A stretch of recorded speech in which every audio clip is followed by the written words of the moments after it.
உயர்வே ஒழிய இந்த கோல்சார ரீதியான குருவால் உயர்வல்ல. முடிந்தால் நான் ஊருக்கு அருகாமையில் தான் இருக்கிறேன். ஈரோடு மாநகரத்தில் பக்கத்தில் கரூர் மாநகரம். அந்த இடத்துல முடிஞ்சால் முன்பதிவு பெற்று வாருங்கள். நிச்சயமாக நல்லதொரு அமைப்புகள் இருந்தால் கட்டாயம் சொல்லுவேன். அழைத்ததற்கு மிக்க நன்றி அம்மா. சரி, இப்ப புத்திர தோஷம் பத்தி சொன்னீங்க இல்லையா? ஆமா ஆமா. அதே போன்று பாருங்கள், அந்த தாய் ஸ்தானத்திலே பாருங்கள், அந்த அம்மையார் பிறந்திருப்பது மீன லக்னம். மீன லக்னத்தில் 5ஆம் இடத்தில் செவ்வாய் மட்டுமல்ல, அதே ஸ்தானத்தில் புதன் வீற்றிருக்கிறது. அதே ஸ்தானத்தில் புதன் மட்டுமல்ல, சூரியன், செவ்வாய், 4 கோள்கள் அந்த இடத்துல அமர்ந்திருந்தது. அதே போன்று பார்க்கிறேன், தன்னுடைய கணவனுடைய ஜாதகம் பாருங்கள், கடகலகணம். கடகலகணத்துக்கு பஞ்சமாதிபதி என்று சொல்லக்கூடிய முதல் தர யோகாதிபதி, ஜீவனாதிபதி, கர்மாதிபதி என்று சொல்லுவோமே, அந்த பஞ்சமாதிபதி லக்னத்திலே நீசம் பெற்று ராகுவோட கூடியிருந்து புத்திர காரகன் குருவும் நீச பலத்தில் இருந்தான். என்னம்மா உங்க 2 பேருக்கும் நல்ல மழலை செல்வங்கள் பிறந்திருப்பதன் கணக்கிட்டு பார்க்கும் பொழுது ஆணும் உண்டு, அந்த ஜாதகருக்கு பெண்ணும் உண்டு. முதல் குழந்தை பெண், 22 வயது நடைமுறையில் உள்ள ஒரு பெண்ணுடைய ஜாதகம்.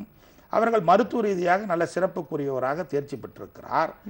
கடந்த ஒரு 44-45 தினங்களுக்கு முன்னால் வாகன ரீதியாக பாண்டிச்சேரியிலே இவர்கள் ஸ்பாட் அவுட்டுமா அந்த பெண்ணை. அந்த ஜாதகம் என்னுடைய டேபிள்ல வைத்திருக்கிறார்கள். இறந்து போன பெண்மணியினுடைய ஜாதகம் தான். சரிங்க சார். ஆனால் புத்திர தோஷம் இங்கே வலிமையா இருக்கிறது. அந்த பெண்ணுக்கு பாருங்கள், கடந்த 1.25 ஆண்டுகளாக சிறப்புற ஒரு மேன்மையான அமைப்பில்லை. 4 ஜாதகை கொடுத்து அமைதி காக்கிறார்கள். அதில் ஒரு ஜாதகம் இந்த மகளுடைய ஜாதகம். இந்த 4 ஜாதகத்தில், இந்த 3 ஜாதகத்தில் பர்டிகுலர் அந்த மகள் ஜாதகத்தை எடுத்து வைத்து டேபிளில் முதல் கணக்காக பார்க்கிறேன். அவர்கள் விழிபுதுங்கி என்னை பார்க்கிறார்கள். என்னடா அது, 4 ஜாதகத்தை வைத்தோம், இதுல குறிப்பா பர்டிகுலராக இறந்து போனது என்பது அந்த தாய்க்கும் தெரியும், தகப்பனுக்கும் தெரியும், வந்திருப்பவர்களுக்கும் தெரியும். கட்டத்தை பார்க்கிறேன், அம்மா நேரம் ஒரு பேட் டைம் இப்ப நடக்குது. எந்த வகையில் நடக்குது என்று எனக்கு தெரியாது. இது ஒரு டெலிவிஷன் பெட்டி அல்ல, காட்சி அல்ல.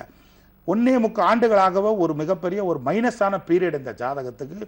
இன்னும் 1 வருடம் 3 மாதம் 11 நாள் இவர்களுக்கு சாதகத்தில் இல்லை. என்ன வேணாலும் நடக்கலாம். ஒன்று சூசைடாக இருக்கலாம், மற்ற வகையில் ஏதோ ஒரு வகையில் மனம் வியாகுலப்படலாம். வாகன ரீதியான சிக்கல்கள் தெரியுது. வாகன ரீதியாக கடந்த 45 தினங்களுக்கு முன்னால் 3 பெண்கள், அதாவது கல்லூரியிலே படித்த 3 பெண்கள், சக மாணவர்கள், தோழிகள் டூர் சென்று வர வழியில் பார்த்தீங்கன்னா பாண்டிச்சேரியில் ஸ்பாட் அவுட்டுமா. 3 பெண்களும் டாக்டர் தான். இது பத்திரிகையிலும் விளம்பரத்திலும் சூரியத்திலும் வந்திருக்கலாம்.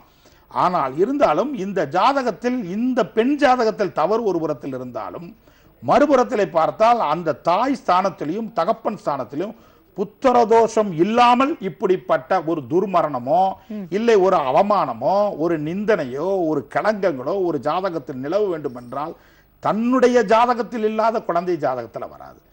அதே போன்று பாருங்கள், ஒரு பெண்ணுடைய ஜாதகம், எனக்கு தெரிந்த ஒரு பெண்மணியினுடைய ஜாதகம் தான். 2 மழலை செல்வங்கள். அந்த பெண் பிறந்திருப்பது கன்னியாலகணம். கன்னியாலகணத்திற்கு 5ஆம் பாவத்திலே ராகு செவ்வாய். அந்த ஸ்தானத்தை சூரியனும் பரிபூர்ணமாக பார்வை செய்கிறான். புதனும் அதே ஸ்தானத்தில் கடகமனையிலிருந்து பார்வை செய்கிறான். அப்ப புத்திரஸ்தானத்துக்கு 6-8 சகிதம் புத்திரஸ்தானத்தில் வருகிறார். அப்ப உன்னதமான மேன்மையான குழந்தைகள் இவர்களுக்கு பிறக்கிறார்கள். பிறந்து அந்த குழந்தைகளால் துயரம், பிரச்சனை, வம்பு, தும்பு, வடக்குகள் ஏற்படுறத அனுதினமும் பார்க்கலாம். உங்ககிட்ட நம்ம இந்த நிகழ்ச்சியில ஒரு விஷயம் நான் பகிர்ந்துக்கணும்னு நினைக்கிறேன் சார். ஒரு பெண்மணிக்கு ஒரு 5 குழந்தைகள் இருக்கு. ஒரு 5 பார்த்தீங்கன்னா ஆண் குழந்தைகள் தான். ஆண் குழந்தைகள் ஒண்ணு கூட உயிரோடு இல்லாம ஒரு குழந்தை பிறந்த உடனே அடுத்தடுத்து அந்த 5 குழந்தைகளும் இறந்துடுது. இதுவும் ஒரு வகையான புத்திரதோஷம். ஒரு வகை இல்லை, ஒரிஜினல் புத்திரதோஷம் இதுவெல்லாம். அந்த நான் நிறைய நிகழ்ச்சியில சொல்லுவதை போல 5ல் கேது இருந்தால் கொஞ்சுவதற்கு பிஞ்சியதுன்னு நம்ம சொல்றோம். 5ல் கேது இருந்தாலோ அல்லது ராகு இருந்தாலோ அப்படிப்பட்ட 5ஆம் இடத்திற்கு 6-8 சகிதம் பெற்றிருந்தால் இவர்களுக்கு குழந்தை உருவாகி இருக்கிறதுன்னு நடைமுறை நல்ல நிலையில் இருக்கும் பொழுது ஏதோ ஒரு விபத்து ரீதியாகவோ இல்லை மனம் வியாகுலப்பட்டு மனநிலை பாதிக்கப்படுறது, இல்லைனா ஒரு ஆற்றங்கரையில் குளிக்க போகும் பொழுதோ இல்லை விபத்து ரீதியாகவோ இறந்துடுறது, நோய்வாய்ப்பட்டு பல ரீதியான துன்பங்கள், துயரங்கள் அந்த தாய் ஜாதத்தில் நீங்க சொன்னீங்களே 5 குழந்தைகள் இறந்தது என்று அழகாக, அந்த தாய் ஸ்தானத்தில் 5ஆம் இடத்தில் ராகுவோ அல்லது கேதுவோ 5ஆம் இடத்திற்கு 6-8 12 சகிதம் பெற்று நல்லோர்களுடைய பார்வை அந்த ஸ்தானத்துக்கு இல்லை என்றால் கட்டாயம் 5 குழந்தைகள் அல்ல 50 குழந்தைகள் பெற்றெடுத்தாலும் இவர்களுக்கு பேரிடியாக விடுவோம். ஒரு ஜாதகத்தை பாருங்கள், மகர லக்னம், மகர லக்னத்தில் 5ஆம் இடத்தில் ராகு நீசம், 5ஆம் இடத்துக்கு சஷ்டாங்கத்திலே பாருங்கள், 12லே பாருங்கள் சுக்கிரன், குரு, அசரகுரு, தேவகுரு 2 கோள்களும் பாருங்கள் கேதுவுடைய நட்சத்திரத்திலே பவனி வந்தது. கடந்த ஓராண்டுகளுக்கு முன்னால் பார்க்க வருகிறார். தன்னுடைய தாயும் தகப்பனும் இந்த ஜாதகத்தை எடுத்து தன்னுடைய மகளுடைய ஜாதகத்தை 2 மகள்கள் 3 மகள்கள் அந்த தாய்க்கு பார்க்கிறேன். பார்த்த எடுப்பில் அம்மா புத்திரதோஷம் மிகுதியாக இருக்கிறது என்று சொன்னேன். அவர்கள் கதறி கதறி குலுங்கி குலுங்கி அழுகிறார்கள். என்னையா நீங்கள் சங்கரா தொலைக்காட்சியிலே நிறைய கருத்து கணைகளை வைத்திருக்கிறேன், நீங்கள் சொல்லுவீர்கள் என்று எனக்கு தெரியும். அப்படிப்பட்ட பாவம் என்னையா பண்ணியிருந்தோம், நாங்கள் ஈயர்புக்கு கூட துரோகம் பண்ணலையே, எங்களுடைய மகளுடைய வாழ்க்கை இப்படியெல்லாம் ஆகிக்கொண்டிருக்கிறது என்ற அக்காலும் தங்கையும் மளிகை கடை வைத்திருக்கிறார்கள். இந்த தாயினுடைய அமைப்பு முன்னாடி கடை, வீட்டுக்கு முன்னாடி சொந்த வீடுகள், 2-3 சகோதரர், 3மே பெண் குழந்தைகள் தான். அந்த அக்காளுக்கும் 2வது இருக்கக்கூடிய தங்கைக்கும் ஏதோ ஒரு பிரச்சனைகள் ஏற்படுகிறது. பிரச்சனைகள் ஏற்பட்டதுல 2 பேருக்கும் வாய் தகராறுன்னு தாய் உள்ள திட்டிட்டு போன உடனே அடுத்த நிமிஷம் பாருங்கள் ஏதோ தகாத வார்த்தை அக்காவை சொன்ன உடனே அந்த பொண்ணு எஸ்கேப் ஆயிடுது. அந்த பெண்ணை துரத்திட்டே போறாங்க, பிடிக்க முடியல. அந்த மூத்த அக்கா சண்டை சச்சரவு சாதாரண வீட்டில் நடந்த பிரச்சனை தான். என்ன இப்படி என்னுடைய சகோதரி கேட்டுட்டாளேன்னு சொல்லிட்டு வீட்டில் இருக்கக்கூடிய அந்த கெரசன் எடுத்து போட்டு கொளுத்திட்டாங்க. அந்த நேரத்திலேயே அந்த அம்மா ஸ்பாட் அவுட் அந்த பொண்ணு. சரி, இது ஒரு புறத்தில் ஒரு தோஷம். மறுபுறத்திலே ஒரு 8-9 மாதம் கழித்து இந்த 2வது பொண்ணு ஓடி போச்சுன்னு சொன்ன இல்லைங்களா, அந்த பொண்ணு தாய் ஏதோ திட்டிருக்கிறாங்க. அதன் கோபத்தினுடைய விளிம்புல போய் இந்த ஹால் அவுட் இருக்கு பாத்தீங்களா, அந்த ஹால் அவுட் அதை எடுத்து படுத்துக்கிட்டு அம்மா மளிகை கடையில் வேலை பண்ணிட்டு இருக்கும்போது இந்த அம்மா காலையில் 11 மணி அளவில் ஆல் அவுட்டை உடச்சி அதை காதில் ஊற்றிருக்காங்க. அப்படி ஃபுல்லாக ஊற்றினோன்னா அப்படியே கோமா ஸ்டேஜுக்கு அவங்க போயிருக்காங்க. என்னடா அது படுத்து தூங்கின பிள்ளை எந்திரிக்கவே இல்லைன்னு சொல்லிட்டு உள்ளே போய் பார்த்த உடனே இந்த மாதிரி நிலையிலேருந்து 2 நாள் படுக்கை இதில் கோமா ஸ்டேஜில் அட்மிட் பண்ணியிருந்து 2 நாள் கழித்து அந்த குழந்தை நடந்திருக்கு. 3வது ஒரே ஒரு ஒத்த குழந்தை மட்டும்தான் இருக்குது. இதுவும் தங்குமாயான்னு சொல்லி கண்ணீர் விடும் பொழுது எவ்வளோ பெரிய ஒரு துன்பம்.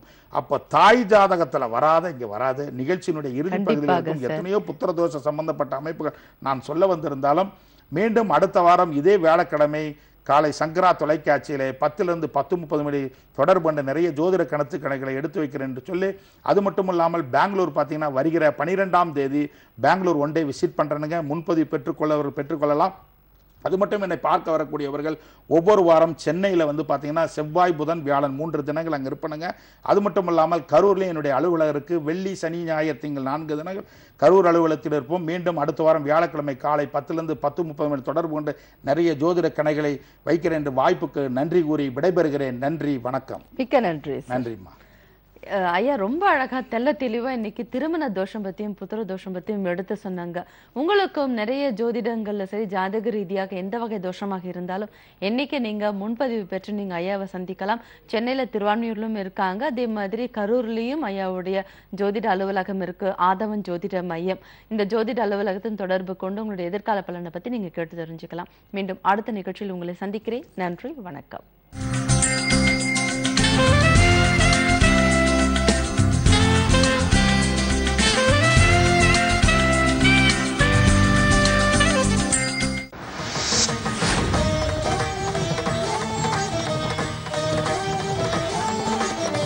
ನಮ್ಮ ಇಂಡಿಯನ್ ವ್ಯಾಲ್ಯೂಸ್ ಏನ್ ಚಂದ. ಕಾಲ್ ಮೇಲೆ ಕೆತ್ತಿ ಯಾರೇ ನಮ್ಮನ್ನು ಇಂಟರಪ್ಟ್ ಮಾಡ್ಲಿ ಏನೂ ಪ್ರಾಬ್ಲಮ್ ಇಲ್ಲ. ವೈಕುಂಠ ಹಾಲ್ ಫಸ್ಟ್ ರೈಟ್ ತಗೊಳ್ಳಿ, ಮತ್ತೆ ಅಲ್ಲ ಅಲ್ಲ ನೀವು ಯೂ ಟರ್ನ್ ತಗೊಳ್ಳಿ.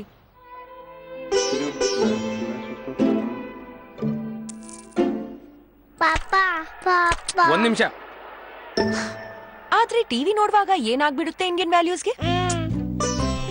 ಇನ್ನು ಹೀಗಾಗೋಲ್ಲ, ಯಾಕೆಂದ್ರೆ ವಿಡಿಯೋಕಾನ್ D2H ನಲ್ಲಿದೆ ಅನ್ಲಿಮಿಟೆಡ್ ರೆಕಾರ್ಡಿಂಗ್. ಟಿವಿಯನ್ನು ಪಾಸ್ ಮಾಡಿ ಪ್ರೀತಿಯಿಂದ ಇಂಟರಪ್ಟ್ ಆಗಿರಿ ಮತ್ತು ಬರೀ ₹1 ಇಂಡಿಯನ್ ವ್ಯಾಲ್ಯೂಸ್ ಅನ್ನು ಮೇಂಟೈನ್ ಮಾಡಿ. ವಿಡಿಯೋಕಾನ್ D2H ಇಂಡಿಯನ್ ವ್ಯಾಲ್ಯೂಸ್ ಗಾಗಿ.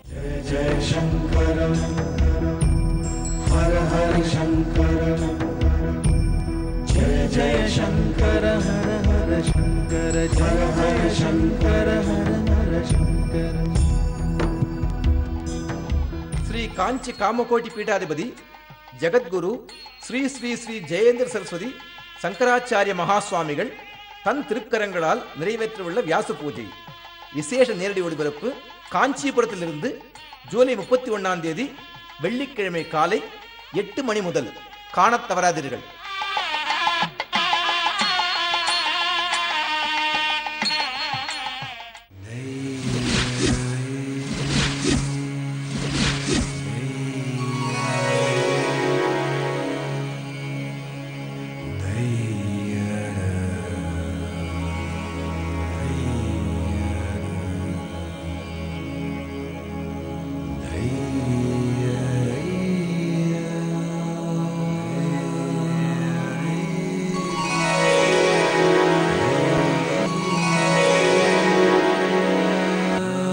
ஸ்ரீ சங்கரா.